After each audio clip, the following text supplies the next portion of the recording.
Hello, a very good morning. You're watching the Breakfast News on Rajya Sabha television with me, Frank Pereira. Here are this morning's headlines. Prime Minister underlined strength of India's diversity during his address to diaspora in Kuala Lumpur.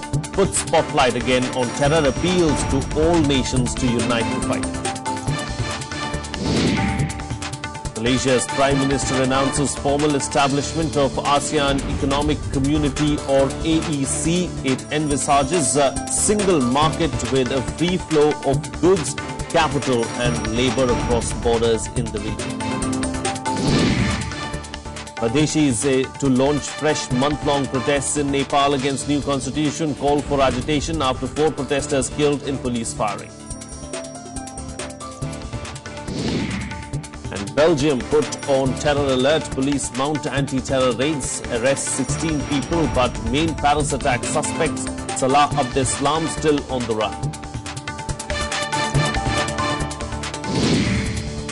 Nearly 100 people killed in the deadliest disaster to strike Myanmar's jade industry.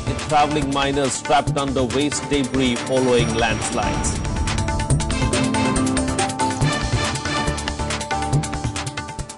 Well, our top focus is Prime Minister Narendra Modi's visit to Malaysia. On the 3rd day of his visit today, he will hold bilateral talks with his Malaysian counterpart, Najib Razak. The two will discuss bilateral ties. Modi will also attend the program for the inauguration of Torana Gate and also interact with corporate Malaysia. Torana Gate is a gift from India to mark the launch of Kuala Lumpur's Little India project as a symbol of friendship between the two countries. Later, Modi will depart for Singapore. On Sunday, Prime Minister Modi addressed the Indian diaspora and highlighted India's diversity as its strength. He also appealed to nations across the world to unite to defeat terror. Prime Minister Narendra Modi underlining India's diversity as he addressed the diaspora in Kuala Lumpur. India is not confined to its territory. India also exists in every Indian. In every part of the world, India is in you. Modi ensuring that criticism coming his way from opposition parties for ignoring past contributions of their leaders is laid to rest as he counted India's achievements since independence. In the backdrop of various terror attacks across the globe, Modi used the stage to appeal to all nations to dealing terror and religion. He said terrorism is the biggest threat to the world and it knows no boundaries. We have to delink religion from terror. The only distinction is between those who believe in humanity and those who do not. In his 45-minute speech at the Malaysia International Exhibition and Convention Centre, Modi pushed for enhanced intelligence cooperation among nations. And we have to make sure that internet does not become a recruiting ground. I said it before and I will say it here. The world must come together to combat the biggest challenge of our times. We can strengthen intelligence cooperation. We can use military force. We can make the international legal system for cooperation stronger. But when I say that the world must come together, it is not just about more security cooperation. It also means ensuring that no country visits or promotes terrorism. Modi also threw the spotlight on opportunities in India as he spoke about the enabling climate that his government is trying to create. He said the wheels of change have begun to move. I know you feel proud of it. We are running at 7.5% per year, but will grow even faster in the coming years.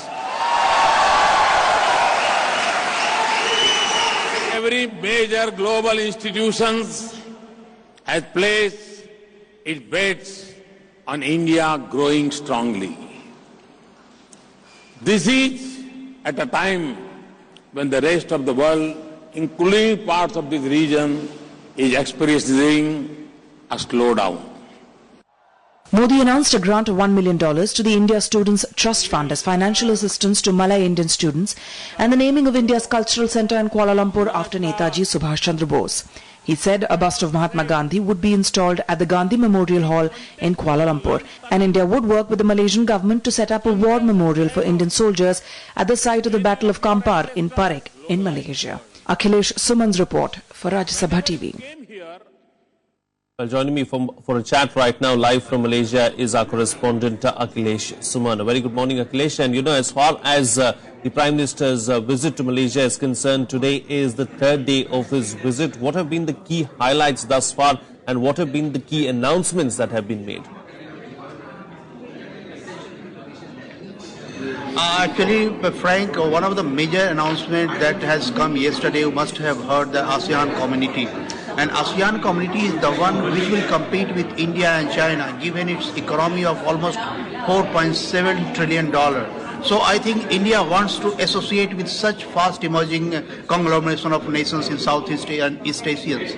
And again, today when bilaterals are there, I am sitting at this Prime Minister's office of Malaysia, and Prime Minister Narendra Modi is meeting the Prime Minister of Malaysia. First there is one-to-one talks are going on, and after that delegation level talks will start.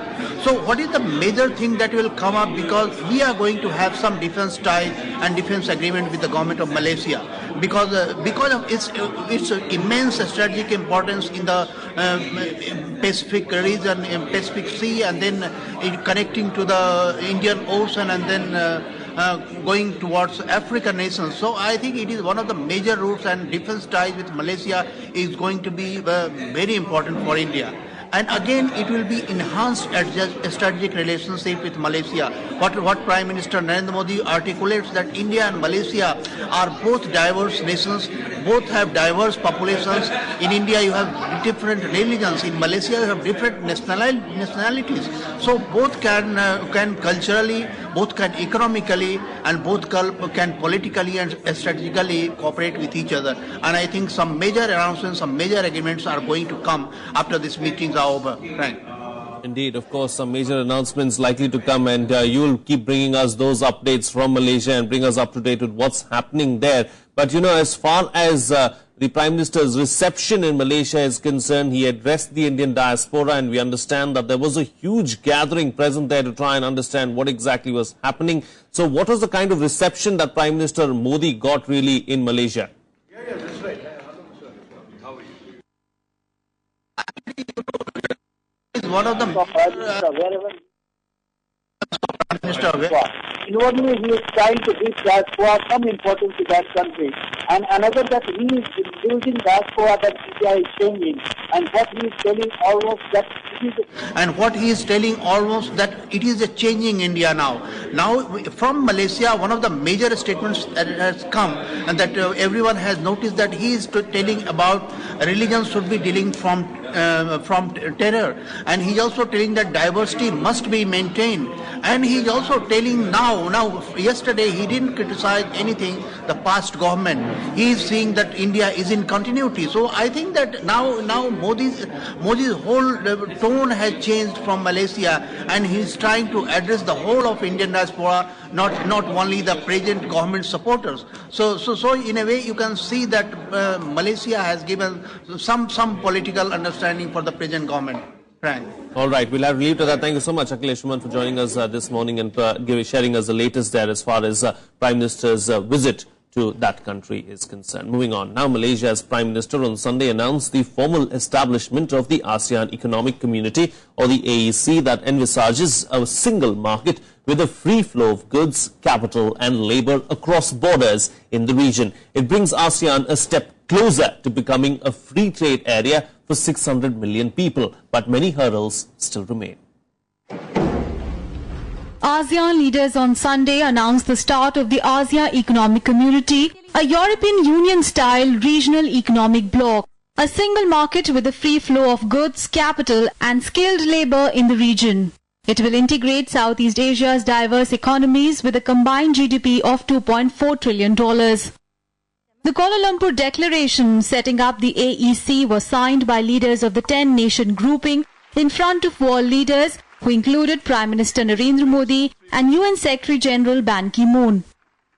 In practice, we have already virtually eliminated tariff barriers between us and under the ASEAN Free Trade Area.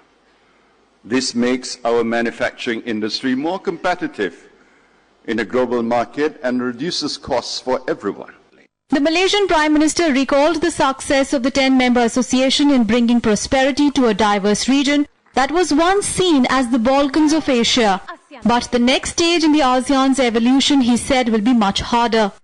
Trade within the bloc, although much freer than it was 20 years ago, is expanding very slowly amid substantial barriers. We now have to ensure that we create a truly single market and production base with freer movement of goods and services, with common standards, far greater connectivity, and the removal of the barriers that make our borders a hindrance to growth and investment. The AEC marks a much-needed step. ASEAN leaders also adopted the Declaration on ASEAN 2025 that charts the AEC path over the next 10 years. At the moment, AEC is more of a vision than reality. It has a larger population than EU, but even without the means to enforce compliance among members, it has to become as cohesive as the EU is.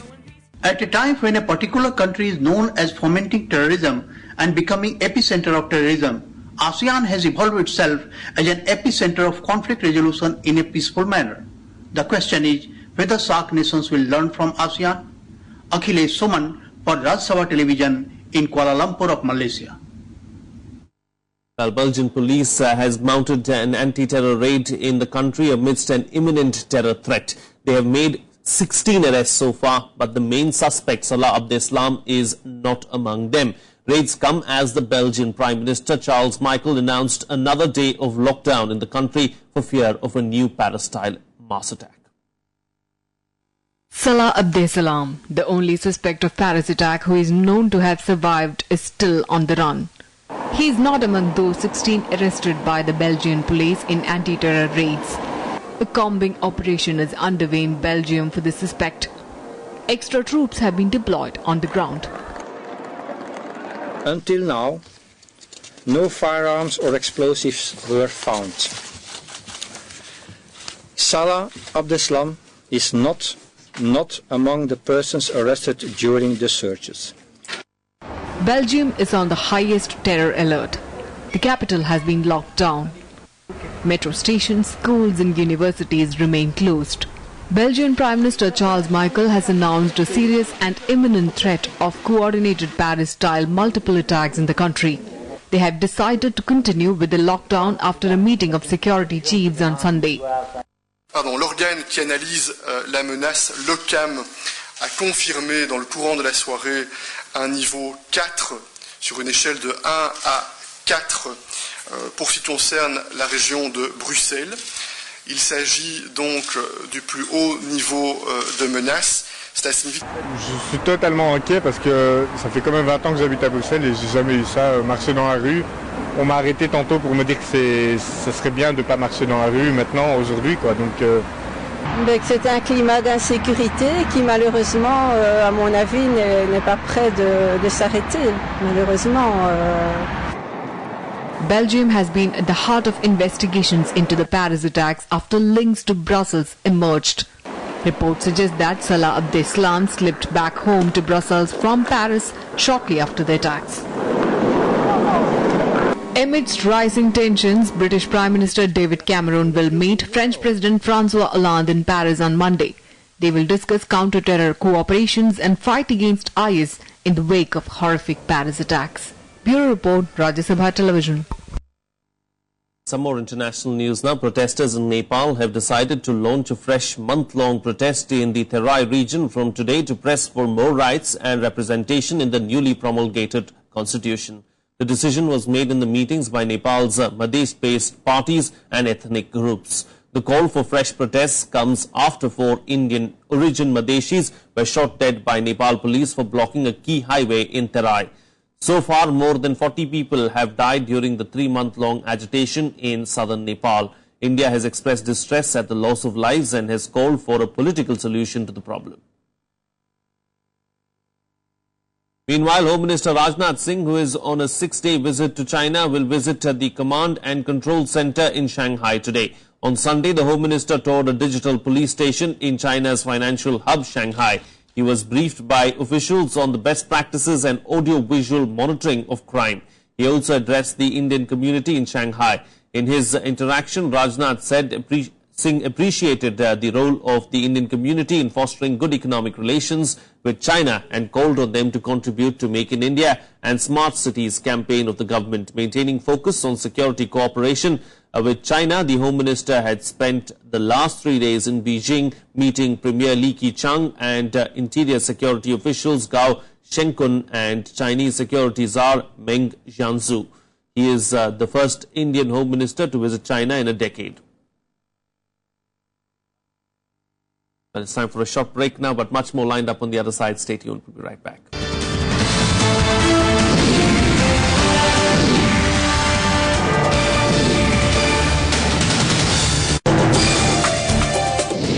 Today we will bring to you the judgment of the Supreme Court on disqualification of convicted members of state legislature and parliament. Somebody has to be disqualified. The law has to come into the picture, whether people know it or they don't. Now there should be a concerted effort in the Supreme Court to ensure that the judgment is complied with. Otherwise, it's just sound and fury signifying nothing. Watch Law of the Land on Rajya Sabha television.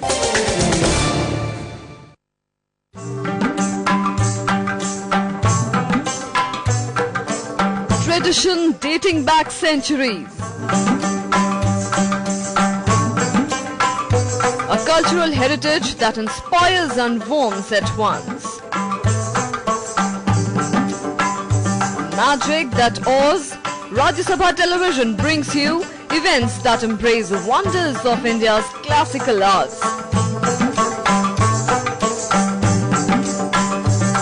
Conversations with the biggest names in the culture and music. Rajya Sabha television, democracy at work.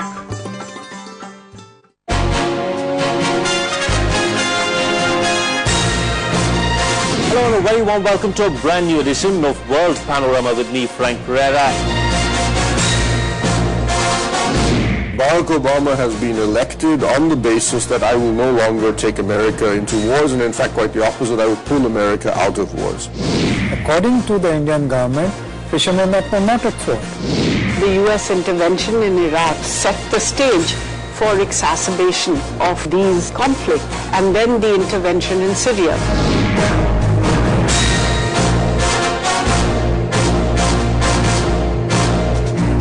Watch World Panorama at these times on Rajya Sabha television. Hottest topics. If you can facilitate the opening up and the expansion of the international border trade, you can add to the economy. 370 धारा जो है वो जम्मू कश्मीर को मुल्क के साथ जोड़े रखती है. Candid confessions. The Congress has not been able to communicate. We have to revive our links with the masses. World-class healthcare is available to only a handful of people in this country. Taunting controversies. A lot of leaders today think that they rule by divine right. Now, media has become manageable. Watch RSTV engaged personalities to the point. Every Wednesday, 10 p.m., Thursday, 1:30 and 5:30 p.m.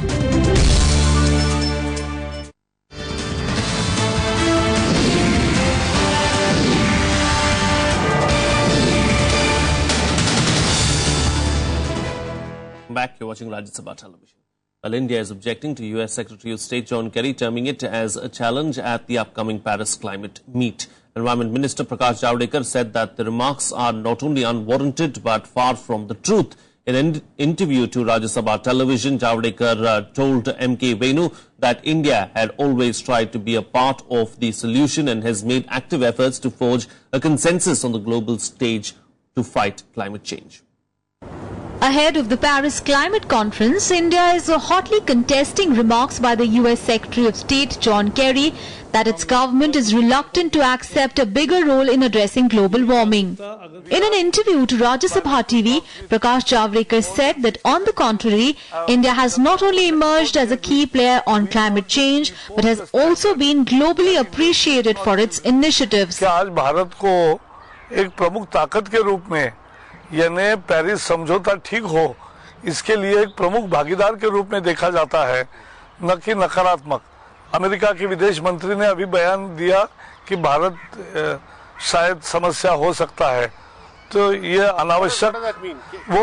अनावश्यक था। Calling the present situation a result of emissions that have taken place over a period of 150 years, the Union Minister says that despite the fact that India is not part of the problem, it is sparing no efforts to be a catalyst in finding a solution. We are saying that though we are not part of the problem, we want to be part of solution, and therefore we are networking all developing world and even making dialogue with all developed world, so that we arrive at an amicable solution in Paris. The Paris Climate Conference is slated to take place from 30th of November to 11th of December. The meeting will aim to achieve a legally binding and universal agreement on climate with an overall objective of keeping global warming below 2 degrees Celsius. Bureau Report, Rajya Sabha TV. Well, you can watch the entire interview with the Environment Minister Prakash Javadekar right here on Rajya Sabha television later tonight. Going on now, ahead of the winter session of Parliament, Joint Parliamentary Committee will meet today to examine the Land Acquisition Bill. The meet is called upon in an attempt to come out with a consensus on 3 of the 14 contentious clauses on which there has been no unanimity yet.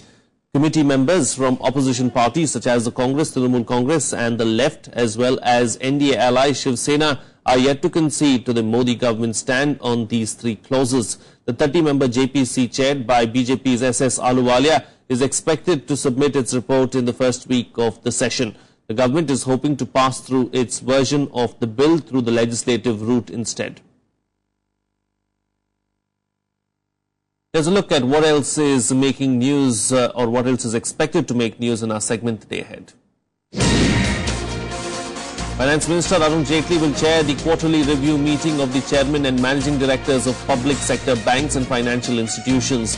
The meet is likely to discuss issues like bad loans and interest rate reduction in light of the Reserve Bank of India lowering its policy rate in September. The Supreme Court will hear Karnataka government's plea against Jayalalitha's acquittal by the High Court in the disproportionate assets case. The state government has contended that Karnataka High Court had undervalued properties owned by the Tamil Nadu Chief Minister and committed a mathematical error while calculating her income. Jayalalitha was sentenced to 4 years in jail by a trial court, but she was later acquitted by the High Court. Congress Vice President Rahul Gandhi will meet farmers in Saharanpur district of Uttar Pradesh today. He will undertake a 6-kilometer-long Padayatra and hold 2 chowpals and a Kisan Panchayat during his day-long visit. A major payment issue is grappling with the district, with the sugarcane farmers demanding a higher price for their produce.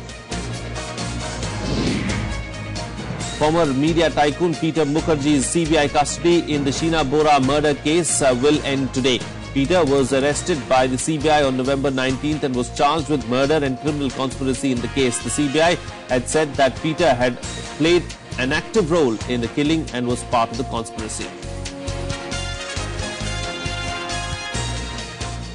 Moving on now, at least 100 people have been killed in a massive landslide in a remote mining area in northern Myanmar. Rescue teams continue to find bodies in what is being called the deadliest disaster to strike the country's jade industry. Those killed were thought to have been mainly travelling miners who scratch a living by scavenging through mountains of waste rubble. The rubble is dumped by mining firms who are the centre of a secretive multi-billion-dollar jade industry in war-torn Kachin state.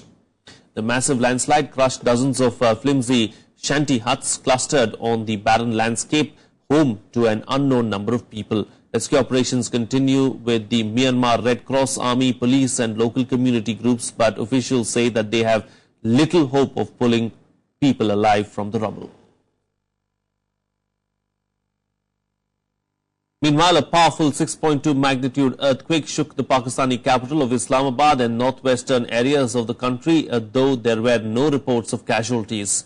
The magnitude was recorded at 6.2 on the Richter scale by Pakistan Meteorological Department, while the US Geological Survey put it at 5.9. The epicenter of the quake was 86 kilometers deep and located somewhere in the border area of Afghanistan and Tajikistan.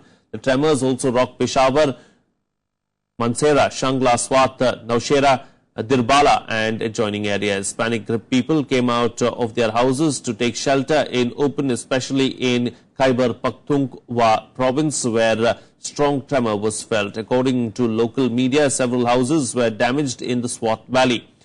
There were no reports of casualties so far. The quake was felt in areas in Afghanistan and India.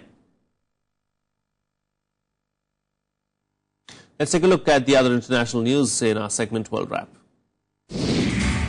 Centre-right opposition candidate Mauricio Macri has won the presidential election runoff in Argentina. Early reports suggest that Macri has won 54% votes, while his centre-left rival Daniel Scioli's won just 46% of the votes. In the first round of voting early in October, Macri had lost to Scioli by 36.7% to 34.5%. But neither candidate managed to win the vote outright, forcing a runoff. China once again defended its construction on the disputed islands in the South China Sea, reiterating that they do not intend to militarize the area. Chinese Vice Foreign Minister said that this during the sidelines of the annual ASEAN summit in Kuala Lumpur. They also accused the US of provocations by sending a Navy ship in the area during last month. Well, the latest series of attacks in Israel, a woman was stabbed to death in West Bank by a Palestinian. The attacker was shot to death. Meanwhile, police officials said that two other Palestinian attackers were killed in separate incidents. Israeli Prime Minister Benjamin Netanyahu urged people to remain alert in the face of terrorism by individuals. Attempts to recover the remaining bodies of those who died in a helicopter crash in New Zealand have been postponed till Wednesday due to bad weather. Bodies of only 7 victims have been recovered so far. The aircraft had crashed in a crevasse on the glacier on New Zealand's South Island early on Saturday. The cause of the crash is under investigation. A state of emergency has been declared in Crimea after transmission power towers in Ukraine's Kherson region were blown up, causing a blackout. Nearly 1.9 million people have been left partly or fully without electricity. The Regional Energy Ministry has formed an emergency response center to deal with the power cut.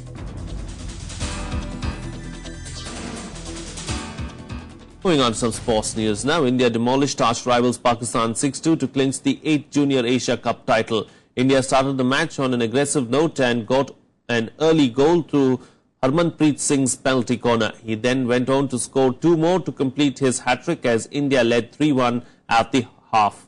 Indian team continued the momentum after the break, adding 3 more goals in the second half. Harmanpreet scored his 4th goal of the match to become the highest scorer in the tournament with 15 goals. Manpreet Singh Jr. and Arman Qureshi scored a goal each to complete the rout. Here's a look at the other overnight sports action in our segment Sports Beat. Indian men's senior hockey team conceded a couple of late goals to go down 1-2 to Australia in the second hockey test at Raipur. India took the lead through Devinder Valmiki, but the Aussies scored 2 goals in 2 minutes to take the match. The visitors now lead the 3-match series 1-0 after the first match ended in a draw. Rohan Bopanna and his Romanian partner Florin Mergea finished runner-up at the ATP World Tour Finals. The 8th-seeded seeds lost 4-6, 3-6 to second-seeded team of Jean-Julien Roger and Horea Tecau. This was Bopanna's second runner-up finish at the events after having lost the final in the 2012 with Mahesh Bhupati. Novak Djokovic defeated Roger Federer to claim a record 4th straight ATP World Tour Finals title. The world number 1 continued his superb form to dispatch Federer 6-3, 6-4 in the final. With the win, Djokovic finished the year with 11 titles, including 3 Grand Slams. Bayern Munich battled past Schalke 3-1 to open up an 8-point lead at the top of the Bundesliga. Bayern, who are eyeing a record 4th consecutive league title, went ahead on 9 minutes through David Alaba. Javi Martinez and Thomas Müller scored the other 2 goals. This was Bayern's 12th win from 13 league games, and they now are at the top of the table with 37 points. That's it on this edition of the Breakfast News. Have a good day.